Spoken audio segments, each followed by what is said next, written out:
Mr. Jones. Thank you, Madam Speaker and members. Deja vu. Yes, it is. And I guess we could just hit the replay button on my floor speech from SB829 from last year. One more time, this legislature is usurping the will of the voters and overpowering their will with our own and mandating from this House what localities and charter cities are required to do. Maybe the author in his closing statements can address a couple of points.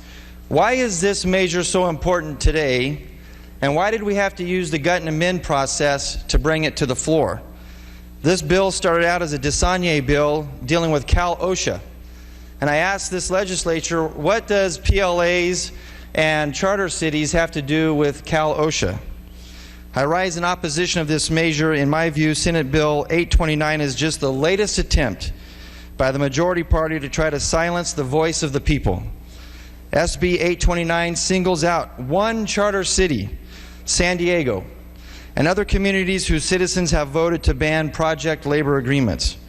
Voters in charter cities like Chula Vista and Oceanside have banned project labor agreements, and ironically, President Obama won in both Chula Vista and Oceanside.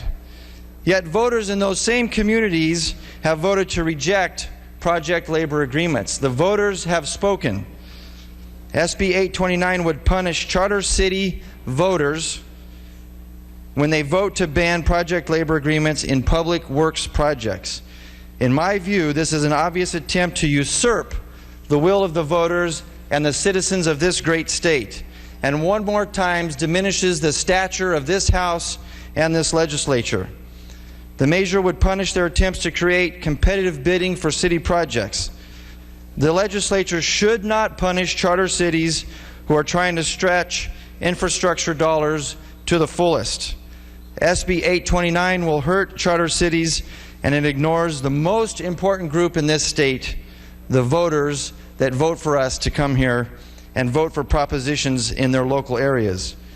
If you support project labor agreements, then I invite you to go down and campaign in those communities where the issue is on the ballot. But it is just plain wrong to punish cities whose voters dare cast a ballot contrary to the wishes of the majority party in this legislature. The conscience of the voters must be upheld. It is time for this legislature, this House, to listen to the people who sent us here. I strongly urge your no vote on this measure. Thank you.